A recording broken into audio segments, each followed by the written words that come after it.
Hi friends, మనము ఇప్పుడు ప్రాథమిక విధులకు సంబంధించినటువంటి విషయాలతో సంబంధం ఉన్నటువంటి సినిమాలు ఏంది అన్న విషయాన్ని ఇక్కడ మనం స్టడీ చేస్తూ ఉన్నాం ఫ్రెండ్స్.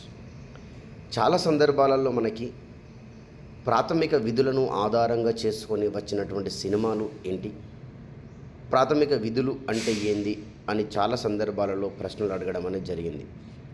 ఈ ప్రాథమిక విధులని మన భారత రాజ్యాంగంలోనికి 1976 42వ రాజ్యాంగ సవరణ ద్వారా స్వరణ్ సింగ్ కమిటీ ఆదేశాల మేరకు చేర్చారు.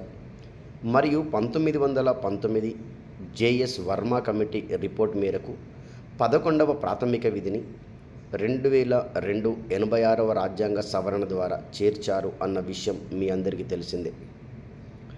ఈ ప్రాథమిక విధులకు సంబంధించినటువంటి విషయాలను మనం గమనించినట్లయితే, మొదటి ప్రాథమిక విధి మనకు జాతీయ చిహ్నాలను గౌరవించాలని తెలియజేస్తూ ఉంది.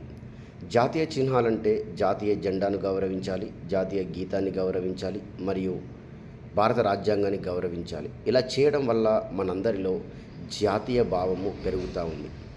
మరి ఈ జాతీయ భావాన్ని గురించి తెలిపేటటువంటి సినిమా ఏది అంటే రోజా అనే సినిమా మరియు చెక్ దే ఇండియా అనేటటువంటి సినిమా. మనం సినిమాలు చూస్తే ఇలాంటి సినిమాలు చూస్తే చాలా మంచిదని నా అభిప్రాయం. రెండవ ప్రాథమిక విధి మనకిక్కడ స్వతంత్ర పోరాట ఆదర్శాలను ప్రతి పౌరుడు గౌరవించాలి. ఈ స్వతంత్ర పోరాట ఆదర్శాలు అంటే మనకు 1857వ సంవత్సరంలో మనకు స్వతంత్ర పోరాటం స్టార్ట్ అయింది. మంగళ పాండే గారితో సిపాయిల తిరుగుబాటు అని కూడా అంటాం.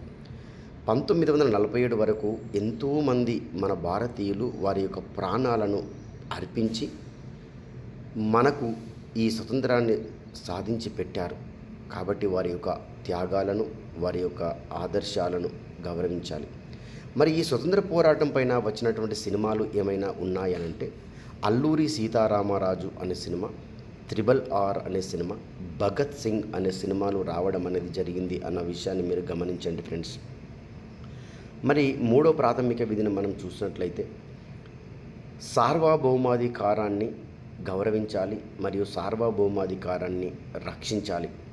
మన దేశం కోసం సైనికులు చేసే అపారమైనటువంటి త్యాగాలు దేశ సమగ్రత మరియు ఐక్యతకు కాపాడాల్సినటువంటి బాధ్యత మనందరిపైన ఉంది.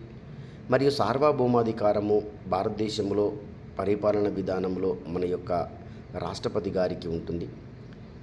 ఓటేసే విధానంలో మాత్రం ప్రజలకు ఉంటుంది అన్న విషయాన్ని మీరు గమనించాలి. ఈ సార్వభౌమాధికారాన్ని ఆదర్శంగా చేసుకొని మాత్రమే మన యొక్క నాయకులు వాళ్ళ యొక్క నిర్ణయాలను తీసుకొని దేశం యొక్క పరిపాలన విధానాన్ని ముందుకు నడిపిస్తారు అన్న విషయాన్ని మీరు గమనించండి.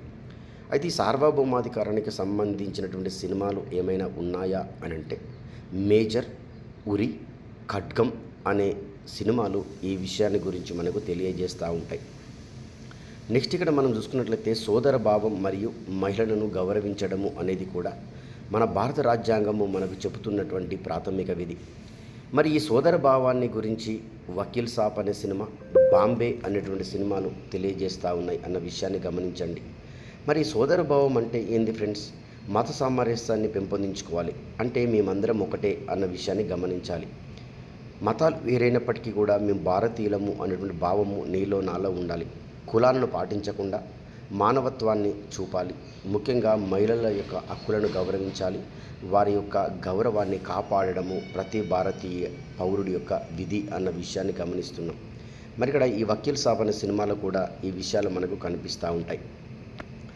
నెక్స్ట్ ప్రాథమిక విధి భారతదేశం యొక్క సంస్కృతిని, వారసత్వ సంపదను కాపాడాల్సినటువంటి బాధ్యత నీపైన నాపైన ఉంది. మరి ఈ సంస్కృతి, వారసత్వ సంపదలపైన వచ్చినటువంటి సినిమా శంకరాభరణం అనే సినిమా, మహానటి అనే సినిమా. మరి సంస్కృతి అంటే ఏంది? భారతీయ శాస్త్రీయ సంగీతాన్ని, కళలను మరియు మిశ్రమ సంస్కృతి యొక్క గొప్పతనాన్ని, వారసత్వాన్ని మన యొక్క నెక్స్ట్ వచ్చేటటువంటి జనరేషన్స్కి అందించే బాధ్యత మనందరిపైన ఉంది. అంటే అందించాలంటే మనం ఫస్ట్ వాటిని కాపాడాలి ఫ్రెండ్స్. నెక్స్ట్ ప్రాథమిక విధి పర్యావరణాన్ని పరిరక్షించాలి. ఈ పర్యావరణానికి సంబంధించినటువంటి సినిమా, పరిరక్షణకు సంబంధించినటువంటి సినిమా ఏదంటే జనతా గ్యారేజ్, కాంతార, అరణ్య అనే సినిమాలలో ఈ విషయం మనకు కనిపిస్తూ ఉంటుంది. మరి ఏంది పర్యావరణ పరిరక్షణ అంటే? అడవులను కాపాడాలి, వన్యప్రాణులని సంరక్షించాలి, మొక్కలను నాటాలి, మళ్ళా పర్యావరణాన్ని పెంపొందించే బాధ్యత మనందరిపైన ఉంది. మూగజీవాలపైన కరుణ కలిగి ఉండాలి, వాటిని నాశనం చేయకుండా ప్రొటెక్ట్ చేయాల్సిన బాధ్యత మనందరిపైన ఉంది. శాస్త్రీయ దృక్పథాన్ని కలిగి ఉండాలి, అంటే సైన్స్ని మాత్రమే నమ్మాలి. ఈ శాస్త్రీయ దృక్పథం పైన వచ్చినటువంటి సినిమాలు ఏంటంటే గోపాల గోపాల, రాకేటరీ అనే సినిమాలు. ఈ శాస్త్రీయ దృక్పథం అంటే ఏంది? మీ క్లాసుల్లో చెప్తా ఉంటాను, మూఢనమ్మకాలను నమ్మకూడదు, సైన్స్ను మాత్రమే నమ్మాలి అన్న విషయాన్ని మీరు ఇక్కడ గమనించాలి. నెక్స్ట్ ప్రాథమిక విధిని మీరు ఇక్కడ గమనించినట్లయితే, ప్రతి భారతీయ పౌరుడు అహింసకు దూరంగా ఉండాలి, దేశం యొక్క ఆస్తులను మళ్ళా ప్రభుత్వం యొక్క ఆస్తులను కాపాడాలి. శంకర్ దాదా జిందాబాద్ అనే సినిమాలో ఈ విషయం మనకు కనిపిస్తూ ఉంటుంది. హింసను విడనాడాలి అంటే మనకి ఇక్కడ ఏంటంటే అహింస మార్గంలో, గాంధీగిరి మార్గంలో మనం నడవాలి అన్న విషయాన్ని ఇక్కడ తెలియజేస్తూ ఉంది. ఎందుకంటే మన భారతదేశంలో అహింస లేకుండా చేయాలంటే ప్రతి పౌరుడి యొక్క సపోర్ట్ అనేటటువంటిది ప్రభుత్వానికి ఉంటుంది అన్న విషయాన్ని, ప్రభుత్వానికి మనం ఇవ్వాలి అన్న విషయాన్ని గమనించాలి. తర్వాత ఉత్కృష్టత కోసము కృషి చేయాలంట. మరి ఏంటంటే క్రీడలు లేదా ఏదైనా రంగంలోనైనా సరే అత్యున్నతమైన స్థాయికి చేరుకోవడానికి కష్టపడి దేశం యొక్క కీర్తిని ఏం చేయాలంటే ప్రతిష్టలను పెంపొందింపజేయాలి. అంటే మనం దేశం యొక్క గౌరవం కోసము, వ్యక్తిగత గౌరవం కోసము, అభివృద్ధి కోసం కృషి చేయాలన్న విషయాన్ని ఇక్కడ మనకు తెలియజేస్తూ ఉన్నారు. తర్వాత మనకి విద్యా అవకాశాలు కల్పించడం. తారే జమీన్ ఫర్ అనే సినిమా ఒకటి, సూపర్ 30 అనే సినిమా అనేది ఇక్కడ కనిపిస్తూ ఉంది. అంటే 6 సంవత్సరాల నుంచి 14 సంవత్సరాల వరకు ఉన్నటువంటి విద్యార్థులు అందరికీ చదువుకోవడానికి అవకాశాలు కల్పించాలి అన్న విషయాన్ని మనకి ఇక్కడ గమనిస్తూ ఉన్నాం ఫ్రెండ్స్.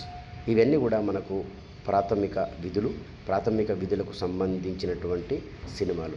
కాంపిటేటివ్ ఎగ్జామ్లో అనేకమైనటువంటి ప్రశ్నలు ఇలాంటివి వస్తున్నాయి కాబట్టి ఈ విధానంతో మీరు చదివినట్లయితే మంచి మార్కులు సంపాదించడానికి అవకాశం అనేది ఉంటుంది.